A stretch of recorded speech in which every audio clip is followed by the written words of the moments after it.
Am I live? Yeah. Okay. Hello. I don't know if this is working. I hope so. Hi, if you've joined already, I'm super excited to try out this kind of new live format. Also extremely nervous because I'm not used to presenting in this way. Oh, it's playing on my computer. But I thought it could be fun because we used to do, live Q&As, not often, but we did a few in the early years of living well with schizophrenia, this channel. And um, sorry, I need to pop this out because I'm super distracted by myself on my computer. We're learning how to do this more effectively.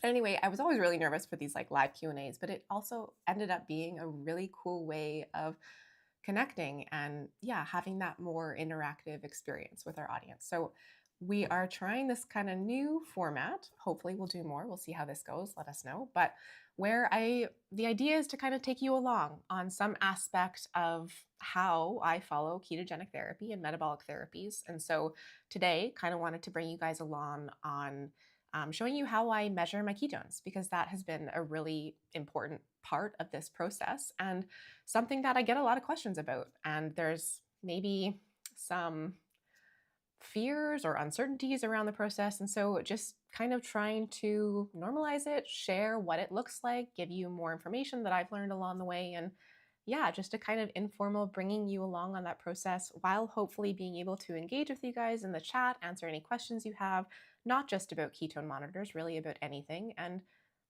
I'm excited to chat more in this format. So I think that some people have already written in the chat.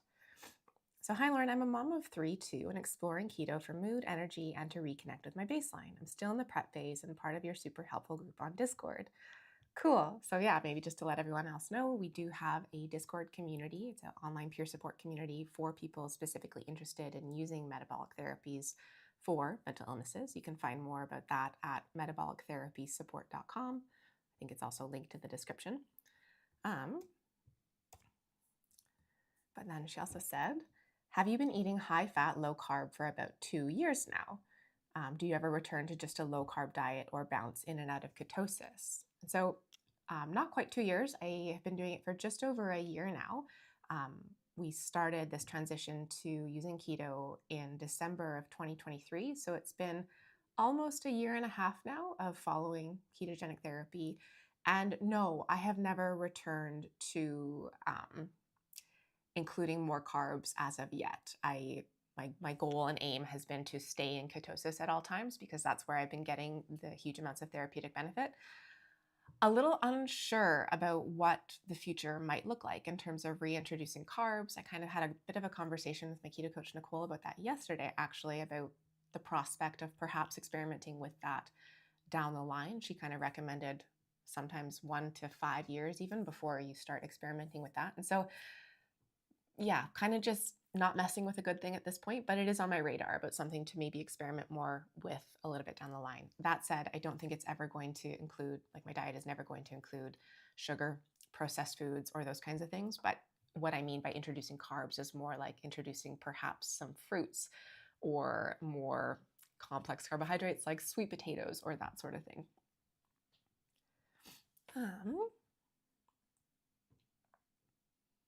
Thank you, everyone who's sending messages in the chat so far.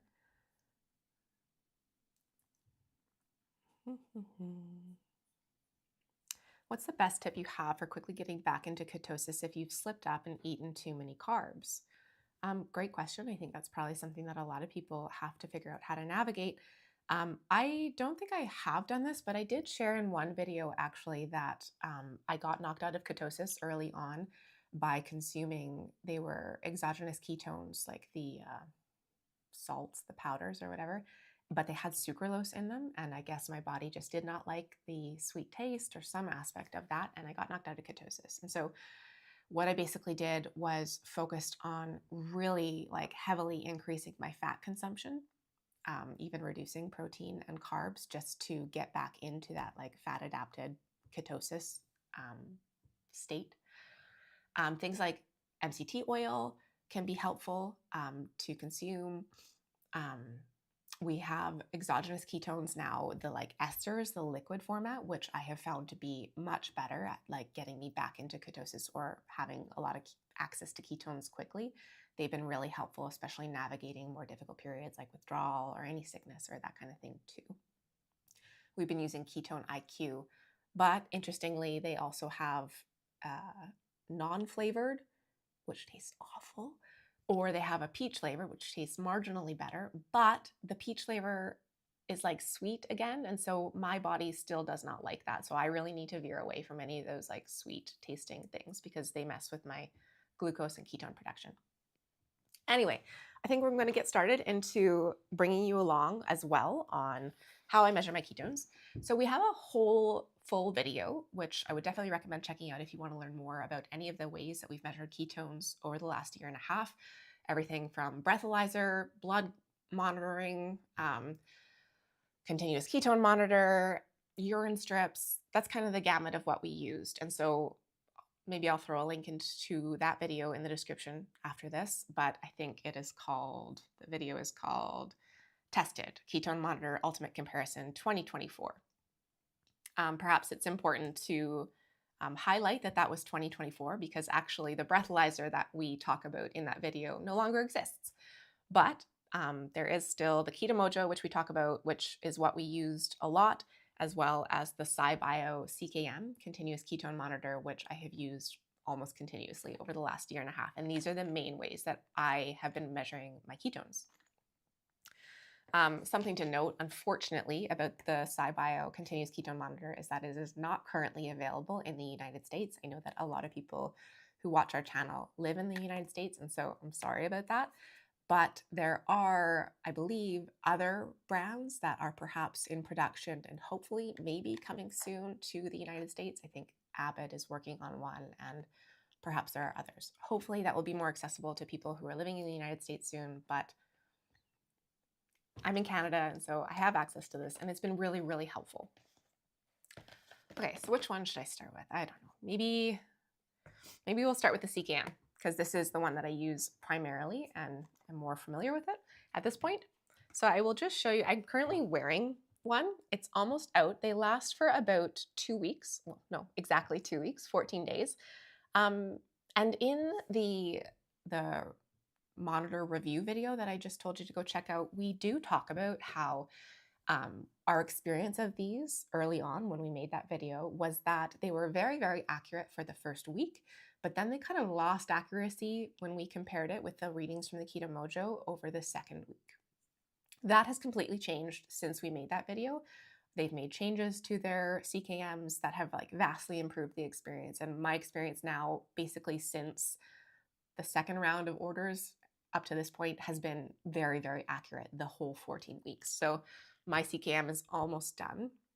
I'll just pull up what it looks like on the app. So this is kind of what the app looks like. So you can see my current ketone levels are 3.9 millimoles per liter. And this is over the last 12 hours, kind of where they've been. And it gives you can look at the last 3 hours, the last 6 hours, the last 24 hours, and you can also access the data from past CKMs and the whole 14 days. So it's been super, super helpful to be able to have such real-time data and to be able to relate back fluctuations in my ketones with various aspects of my life, whether it's stuff that I did dietary-wise, exercise, sleep, other factors, stress. I'm a little bit stressed about doing this live, and so you can see that my ketones dipped while I was getting ready, and they're going back up, and I imagine they will continue to go up over the course of this live stream. But it's super cool to be able to see stuff like that.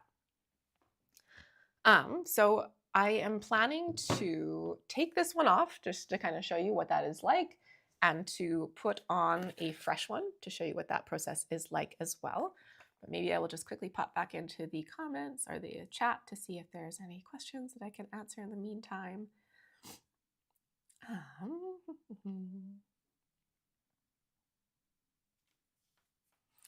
Do you do any additional things to improve mitochondrial function in addition to the ketogenic diet, i.e. red light therapy, HIIT cardio, etc.? Absolutely. I think that has been a really big component over this process of it's not just ketogenic therapy that we've been doing. We've also been focusing on various other forms of metabolic therapies, and that is a big component too. So the primary ones for me have been focusing on regulating sleep and circadian rhythm, exercise, really getting more regimented in my approach to that. And totally, you said hit cardio, that's a big one. What else? Stress management is maybe an often overlooked one. What other things? Rob's just off camera. Tell. You know what? I'll actually direct you to the video that we did recently that was titled, I think, My Schizoaffective Disorder is Gone. Here's everything I did, or here's why. I forget the exact title, but basically walks you through absolutely everything I did over the last year and a half in terms of metabolic therapies beyond just ketogenic therapy too. Recommend checking that out.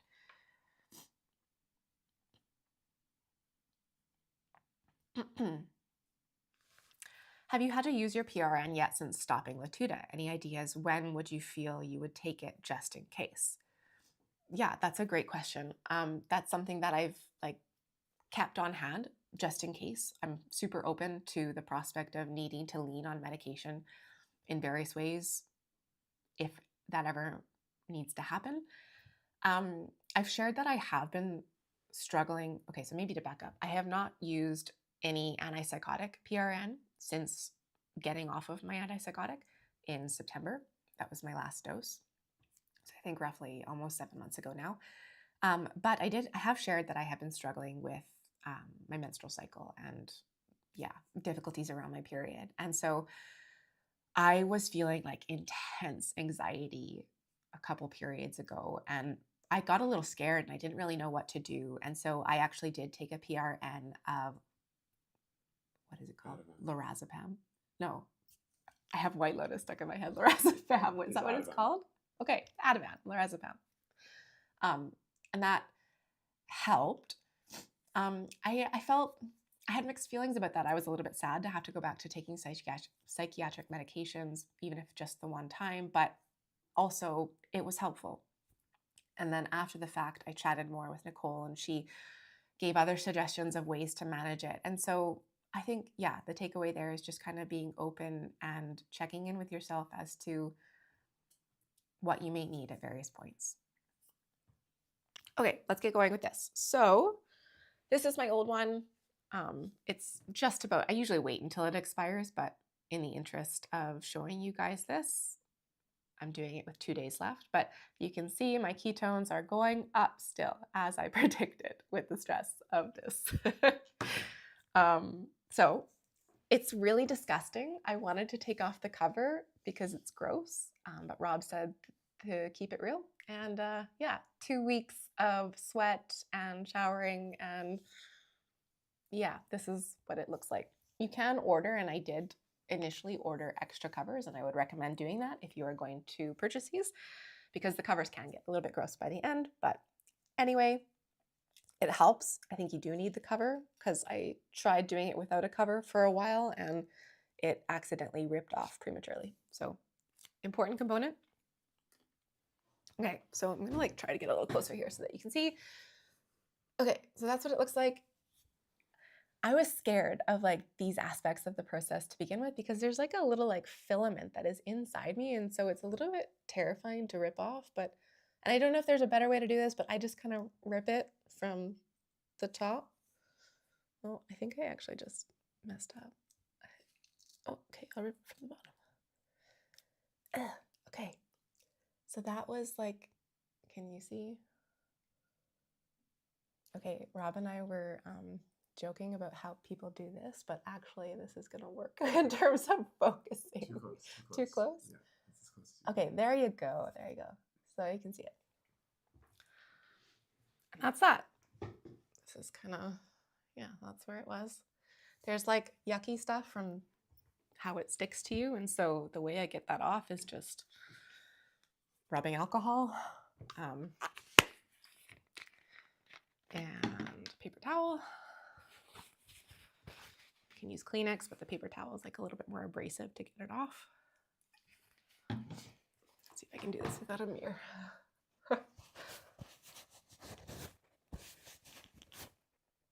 thought this was going to be easier to demonstrate, but I can't really see it in the, is that off? I think there's, actually, it's, like most of it's down here. All right. Yeah. Well, you know what? We'll do that off camera, but you get the gist. Okay. So you can just put it back in the same place on the same arm, but since we're doing this like every 2 weeks, it does get a little bit tender if you keep putting it on the same arm. And so what I do is I do 2 weeks here, 2 weeks there, like swapping arms. Yeah, we've also experimented with CGMs, which are continuous glucose monitors, at which point you have them on both, so you can't really do that. But yeah, and perhaps that's a, move that without putting the lid on. Perhaps that's a good way to understand a bit better about what CKMs are, because I think people are maybe more familiar with CGMs, the continuous glucose monitors that people with diabetes often wear. They got really popular for like wellness and fitness influencers tracking their CGMs or their glucose readings and stuff. But both are like really incredible insights into the metrics that are kind of important in terms of when you're using ketogenic therapy as a medical intervention. So yeah, it's been really great and insightful having that information. I just saw someone say, do you still deal with oculogyrate crisis? Great question. No, I don't. I have not experienced that since being on a higher dose of antipsychotics, which is, sorry, I'm messing around with these and I was like, stop, okay.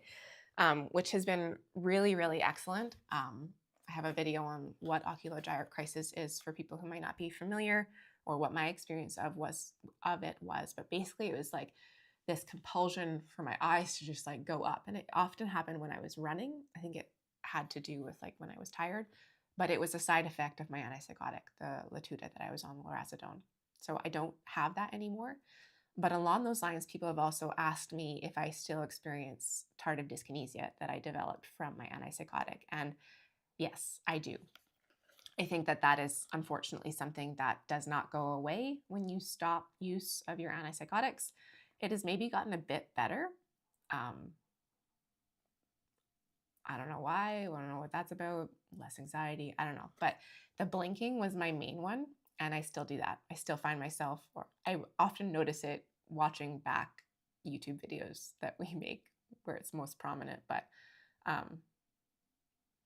yeah, I know I still do that. I still get a little bit of like tics with my mouth sometimes too. And so unfortunately, yeah, that is still something that I experience. Okay.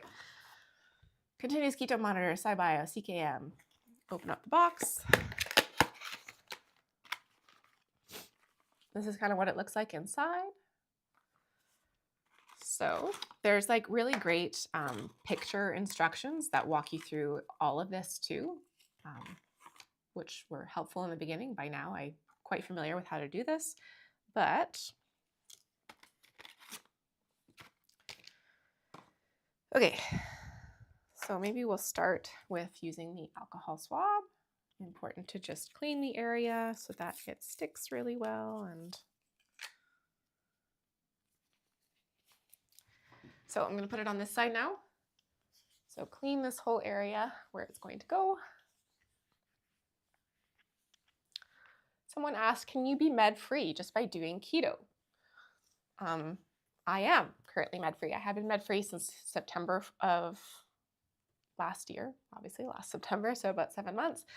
But it's not like, that's not maybe everyone's experience. Some people may need to still, or may feel better remaining on some dose of psychiatric medication while doing keto, and that's fine too. Like the goal here is not necessarily just to eliminate medications. I feel like the goal is really to improve your quality of life and your experience of your illness and your life. And so if that's some combination of the two, great.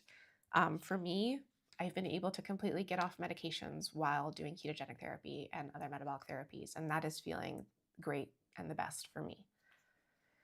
Okay, I'm getting distracted here. Okay, so this thing, you have to take off the little plastic lid. So that's in there. And then this one, we're going to pop off the lid there. And that's what is going to be going on my arm in there. I don't really know what this process is doing, but put this in here, and then I'm going to put it on the table and push down. Let's see here. Yeah. Okay, so push down on this. Okay, and so then you should be able to see that, which again is the thing that goes into your arm and was bloody terrifying to begin with. That really scared me. And I don't know, I think we have videos that we've shared where I was very hesitant to do it. And that's fine. It is scary. But it's not. It shouldn't be scary because it's really totally fine. Okay, so this is, I think, pretty much dry from the alcohol rub. I had a hard time figuring out which orientation to do to begin with, but I think what I've come to find works best is like the needle thing on the upper end of like how you position it. So like this orientation. Oh, Rob just said he does it the other way, so never mind. There is no science to it. Do whatever. But you are often complaining about how ouchy it is. I'm bad at doing this too, in terms of doing it like straight. Oh, that's right. Thanks, Rob. Forgot to take out the safety pin thing. So you just like squeeze this thing to take this out. It wouldn't have worked if I had tried that. Now it will work. Okay. There's like much contention in our household about proper positioning of this, which I think ultimately means it doesn't matter a lot so long as it's in the general vicinity of the back of your arm. Does that look okay? That looks good. Okay. Rob said it looks good, so if it's crooked, it's on him. Okay. So this is where I had a ton of anxiety to begin with, but it's really okay. So, okay. Well, now I have anxiety because it's doing it live, like on the internet. I don't know, there's more. Okay, we can do this. It's fine. I just moved it. Is that okay? That looks good. I usually do it a little bit lower, like more like the back of the arm. Like, do it a little bit lower. Like this. Yeah. But your arm is bigger, so like, relatively speaking, a little longer. I think it's fine. It's fine. Okay, Yeah. it's fine. You're Okay. overthinking. I'm overthinking it. I'm way overthinking it. Okay, 1, 2, 3, and you just push down. It's a little bit stingy, but it's really not a big deal. And then so that is on for 2 weeks. Once you have it on, there is a little QR code that you scan into the app to pair the sensor. So yeah, sensor removed. The one that I took off is removed. So click to pair sensor, click to replace, I mean. Oh, this is interesting. So they have 2 different kinds of sensors now, which I forgot to talk about. They're oh, okay. So the KS3, which is the new one, is not out yet, but it will be coming soon. And I don't know, I guess it's supposed to be an even better model. I shared that it's been improving over the last year in terms of accuracy and like reliability. And so, yeah, excited to see how the KS3 is an improvement over that too. I think it's also like smaller, lower profile. Yeah. Okay, so pairing KS1. Pair sensor. So now we are going to do the QR code. Oh, wrong QR code.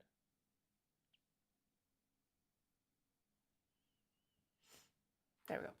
Okay, so it takes 60 minutes for it to warm up or pair. Oh, that's showing. So I can't show you any data from the new one because it's going to take 60 minutes, but yeah, it's a really simple process. And part of the reason why I like this one so much is because, yes, it is kind of terrifying to like jab a needle looking thing into your arm, but you only have to do it every 2 weeks. And this whole process just took me like a couple minutes, even while being incredibly distracted with this. So it's really, really cool as a tool to help you build insight into what is going to work best for you in terms of getting into therapeutic levels of ketosis. And it's like incredibly low maintenance in terms of I put it on and now I can kind of forget about doing anything else for 2 weeks other than checking my app to see where my ketones are. So hopefully that was helpful in terms of getting a start to finish idea of the process. Oh, actually, I forgot. Told you about the cover. So we'll put the cover on too, because that is very helpful in terms of prolonging the lifespan of your monitor. It's very hard to do this on your own, but it is possible. Usually I get Rob to help me. But let's see if I can do this. Okay. It's basically like a Band-Aid, like the pulling the backing off. It's also maybe helpful to do it in front of a mirror if you're doing it alone.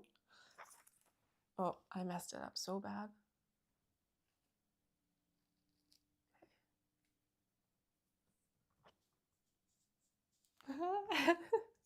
If you don't get it on right, sometimes then it hurts later. Yeah, Rob was just saying, I don't know if you could hear him, that if you don't get it on right, sometimes it's like the most painful part of this because it like pinches your skin. It's like very sticky adhesive. And so if you put it on like with a bubble or crooked, it will pinch you.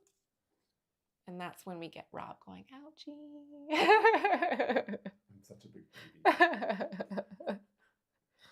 Okay.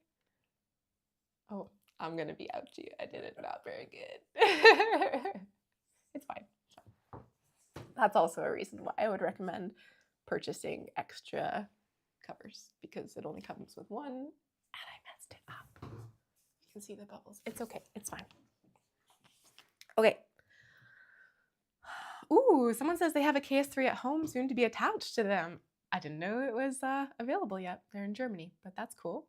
Let me know how it goes. Let me know what it's like. Hi Lauren, are you planning to share more recipes on the channel? Bacon wrapped avocados rock, still to try fat bombs. Me and my wife enjoy easy to make keto dishes. Is it fine to replace allulose? Okay, lots of great questions. Yes, we are going to be trying to do more recipes. I think that's like a great kind of way to, kind of what we're doing here is like show something, make it less scary or daunting, and yeah, make it more accessible from that perspective. So yes, hoping to do more recipes. Let us know if you guys have any particular suggestions or requests around that. Fine to replace allulose? I think so. Yeah, we didn't have access to allulose for a long time being in Canada. People are still asking us how we got our hands on it in Canada, so I'm a little bit worried we did it through not super above ground means, but it was fine. Like we ordered it from a website. Anyway, before that, we used various sugar alcohols like particularly erythritol or monk fruit, and I think that's okay. I think maybe we still don't quite know enough to like solidly say that those are okay options, but so long as you're doing it in moderation, I think it's probably okay. You know, not consuming copious amounts of that sort of thing, but just as a means of making it easier even to make the switch to keto, that can be a helpful tool. Okay. It's a mess. I have just strewn my garbage for this process everywhere. Let's recollect. Okay, so now the Keto Mojo is a blood test. So you prick your finger, and what's kind of cool that the CKM does not provide is that this also can do glucose readings. And it combines the two in the Keto Mojo app to give you what is called a GKI score, which is a glucose ketone index score, which is another kind of helpful way to gauge the therapeutic levels. I think for treating, I'm getting this confused. For treating mental illness, you want below 2.0 as a GKI, I think.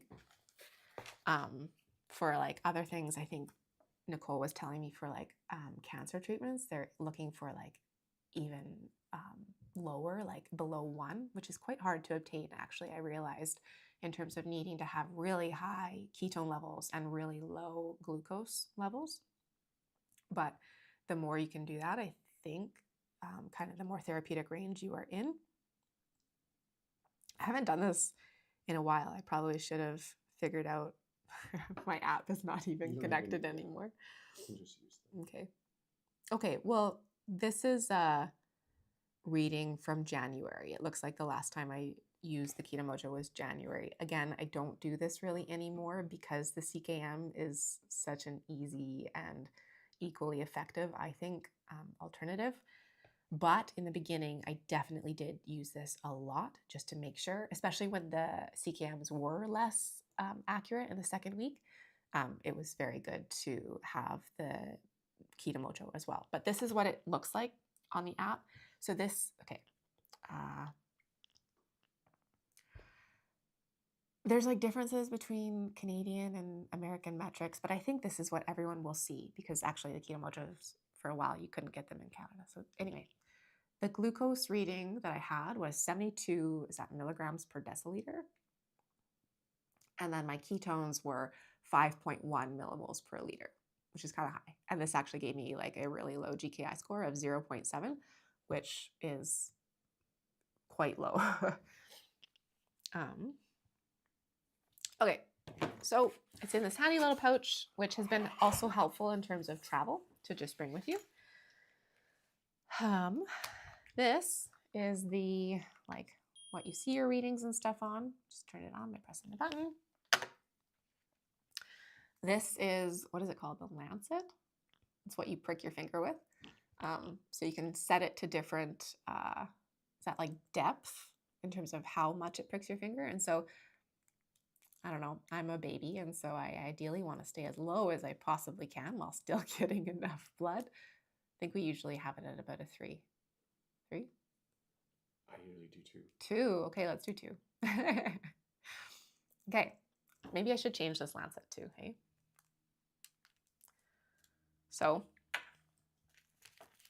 I started out really optimistic in terms of being like, oh, I'm going to be super safe and change the lancet every time we measure. And so I bought like 100 plus lancets and quickly realized that we're a little bit lazier than that. And we just didn't change it for long periods of a time. But it gets a little bit blunted and more painful if you're not changing it regularly. So it's super easy to change. Just do it. Pull it out. This is the new one. Twist the cap off. Oops. Fresh. I don't know if you can see it. Do this thing again. Huh? Yeah, there you go.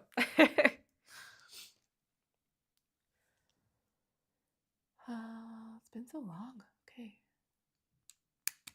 Just push it in. Put the cap back on. Okay, so it's at a 2. Hopefully that works. So actually, we'll get this ready first. So it comes with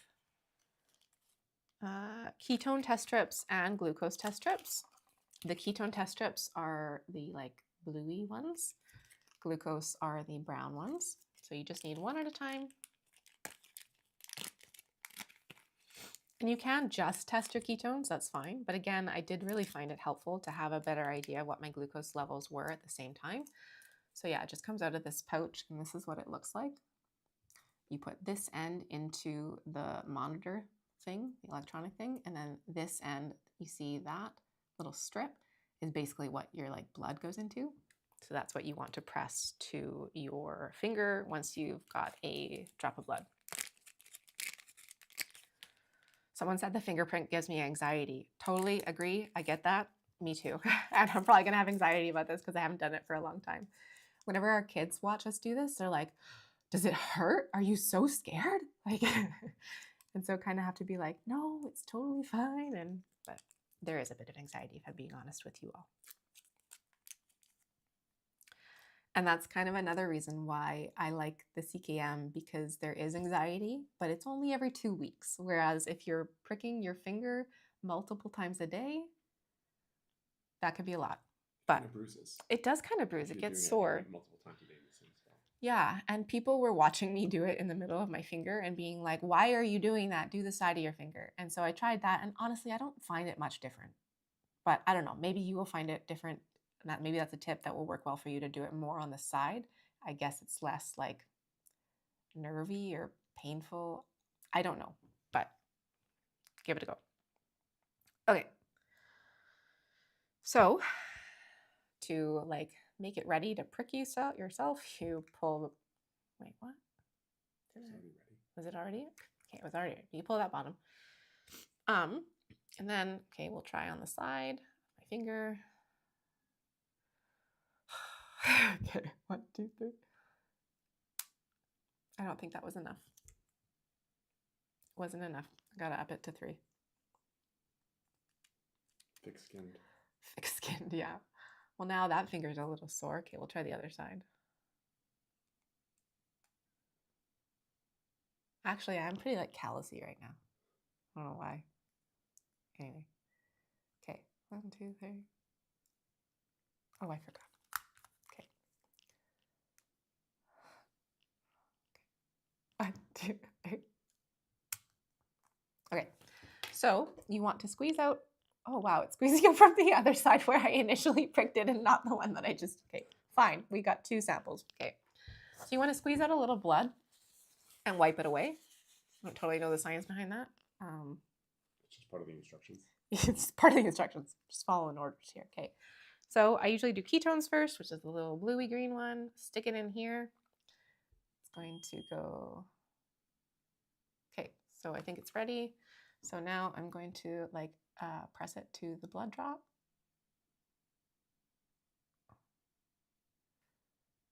Okay. And when it beeps, it means it has enough. And it's going to count down from 10. Oh, it would have been good to like cross-reference this with the CKM, but I don't have my readings yet. Okay, 4.6. And so last time I showed you guys the CKM, I think it was at 4.1. And I also said, I know that my trajectory is going to keep going up over this live stream. So it seems like that's pretty accurate and consistent between the two. That's probably what the CKM would be saying now. Anyway, great. I'm going to wipe away the blood and squeeze out another droplet now for the glucose. Just pull this out. Don't get the table bloody. Put it on something. Put the glucose one in. Beep, ready. Okay, do this again now. I feel like I'm having a hard time like holding my hands steady while holding them out to the camera, so if I'm shaking.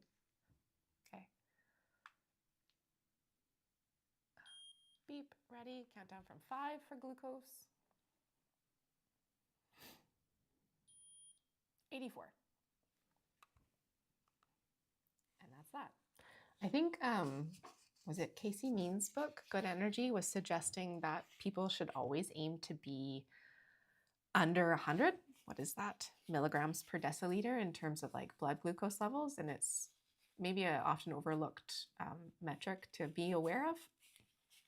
So 84 is okay. I'm usually like within the 70s to 80s. Sometimes if I've just eaten a meal, like 90s range. When I had those exogenous ketones that booted me out of ketosis because they were so sweet, I think I was up at like 120, 130s, like very, very high and not okay. So interesting to have insight into that as well.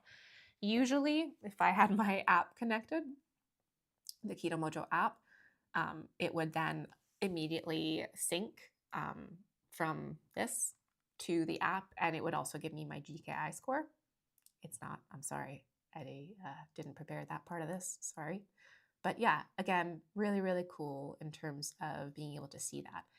And another cool thing is that I used Chronometer to track all of my food and my macros and whatnot, and Keto Mojo can sync with Chronometer. So it would immediately upload my, wait, is that true? Did it? Yeah, it did. So it would immediately upload my readings to Chronometer as well, which kind of allowed me to be able to see more the link between, you know, my dietary stuff that was going on and my glucose and ketone readings as well. And then also Nicole, my keto coach, had access to my Chronometer, so then she could see what my ketone levels were and whatnot as well, which was very cool.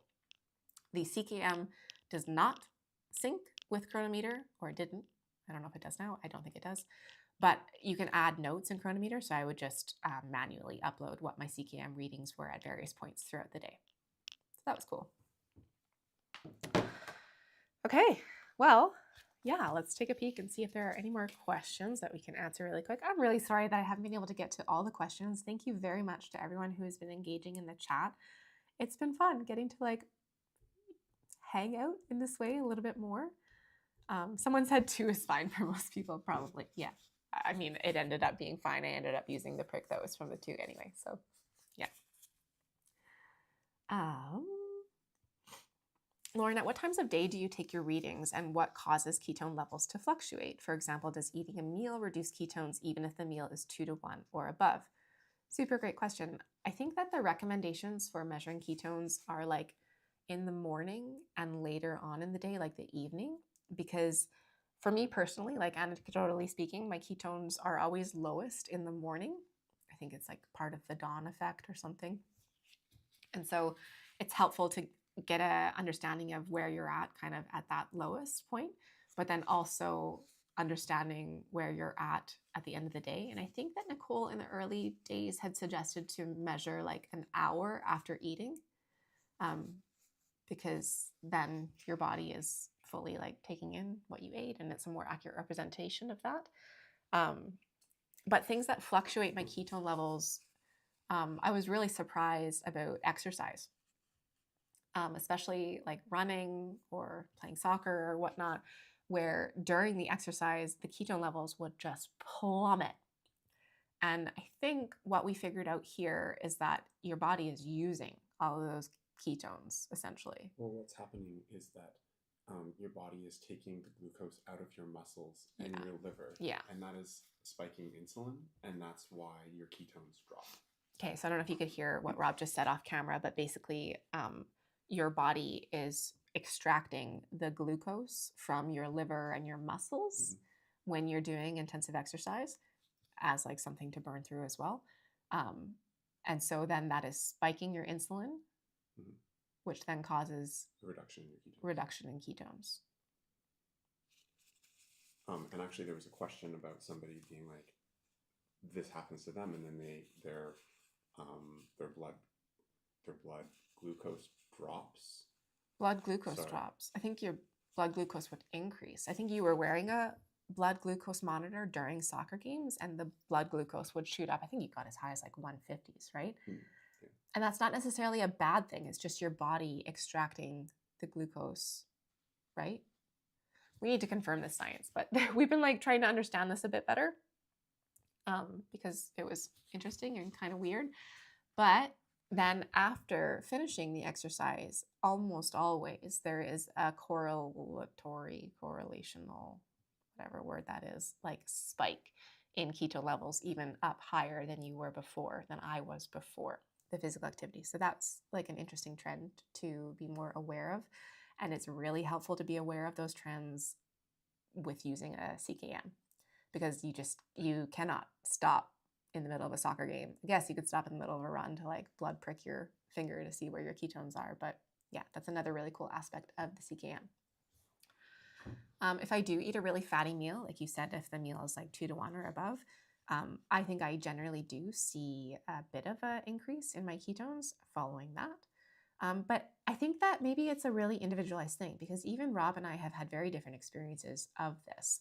And so again, these tools are kind of really helpful in terms of personalizing your approach and being able to get really personalized feedback and data on, how best to tailor it for yourself. Do you still track macros or do you just guess? I do not track macros anymore. Very, very stringently, like strictly weighed everything and tracked everything for the first 3 or 4 months, maybe even a little bit longer.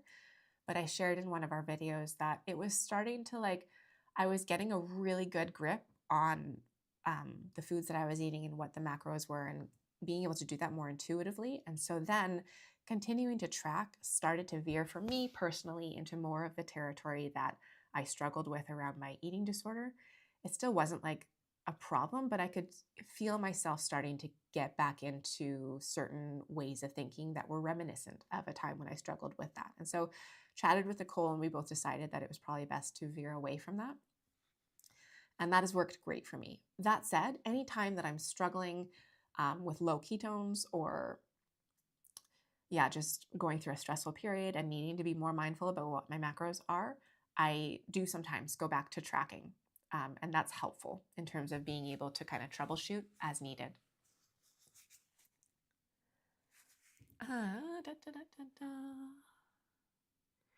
There's a few questions along the lines of like, are you still hearing voices? Have you had any relapse of symptoms? And I think I get that question a lot. And no, I really don't remember the last time I experienced like a positive symptom of my illness. So things like hallucinations, delusions, um, that sort of thing. And even like the negative symptoms and even cognitive symptoms of my illness, I don't really experience anymore. That said, again, I was sharing earlier that I have been struggling with my period and that kind of affecting me. But it's a very different thing than my experience of dealing with schizoaffective symptoms. Um, but yeah, it is something I'm trying to navigate, but it's more like disturbances to my mood or like irritability or that kind of thing. Yeah. So, no, I have not had a relapse of symptoms. I don't hear voices. Yeah. Like saying that out loud, I think right now I'm still in a little bit of like disbelief about that myself. And so I understand if people are watching this and be like, what? There's no way. Or just kind of a lot of people waiting for that to happen and saying it's a matter of time. I don't know. I'm open to that being the case, but it really does seem like my brain is just functioning in a way that feels so much better to me now. What about your lipid profiles? Anything remarkable? Um, we are actually due for more blood work. We've been meaning to get it done for a while now, but I think we're going to go get it done this coming week. And so maybe that's actually a good video that we can share more about in what that has been, because we've tested our blood and like lipid panels and stuff a few times now since starting ketogenic therapy in December of 2023. And so yeah, we can definitely share more about that. I don't know if there's anything I can say about that now. We'll share more about that when we get our next blood work done. Your lipids have looked good. My lipids have looked good, yeah. Rob's, I think I shared that our doctor doesn't know a lot about keto and he's very aware of that and like admitting of that. But he was like, if I didn't know what you guys are doing, I think I might suggest a statin to you, Rob. So I'm interested to see what mine have done. Yeah. And if he's going to try to put you on a statin. I don't know. Yeah, we'll follow up more on that. Somebody has asked multiple times about menstrual cycle influence on your ketone levels. Oh, okay. Yeah, so I've talked a little bit or a lot, I think, recently about my menstrual cycle being a difficult thing right now. And I guess someone was asking, I didn't see this, but Rob said that someone was asking about if my menstrual cycle affects my ketones. And yes, it does. Well, actually, this last one, it didn't really. I still had pretty high ketones, but historically, I think that I have experienced increase in blood glucose and decrease in ketones with my period and with things like sickness. So if I have a cold or whatever, that can be the case with that too. I don't know a lot about that. I think there's an article I was reading about the like relationship between women's menstrual cycles and ketosis, and so that might be something to explore more intentionally as well in terms of presenting information about. But yeah, it's something to be aware of if you are a person who menstruates, that can be a factor too. Can someone tell me the Discord name so I can join? Yeah, I will say that again. So you can find out more and you can find the link to join our online peer support community around metabolic therapies for mental disorders at metabolictherapysupport.com. There's also a link to that in our description below. Whoops. Okay, well, this has been, I think, maybe longer than I set out to do, but it's been really fun. I've really enjoyed getting to engage with you all like this. And thank you very, very much for being here and for, yeah, engaging with me and with each other in the chat. I've kind of loved this. And I know I said I had like anxiety around this and my ketones are going up because it's stressful, but I think it's been a good sort of stressful. And yeah, I've really enjoyed it. And I really appreciate you being here. So this is, again, something that I would love to do more of. I think it's a wonderful way to like further the discussion around this. And I think actually maybe to like make it more accessible, to show, what it looks like and to have a conversation while doing it. So would love to do more of these. We're thinking things like maybe while cooking, or I don't know, what else were we thinking? If you have any suggestions about things that you would like to see me do and talk to you while I'm doing it that pertain to keto or any other metabolic therapies too, let me know. I would love to tailor that to what you guys are actually wanting. I think also maybe let me know if you enjoyed this. Was it helpful? Is it something we should keep doing? If not, you can let me know. You can be honest. And I don't need to sit here talking for another 40 minutes if it wasn't. Anything else? I think so. Cool. Okay. Sorry Well, if we didn't get to every single yeah, question. I'm really sorry if I didn't get to everyone's question. Maybe I'll try to spend a bit more time in the comments. I think I get overwhelmed with that element of being a content creator, but I will try to maybe be more present in the comments of this video in particular. If you want to throw any of your comments that you put in this chat into the comments of the video after this live. Yeah, would love the opportunity to answer more of your questions in a future video like this. And thank you very much again for being here. We'll see you in the next one. Wishing you loved ones good health. Thank you. Bye.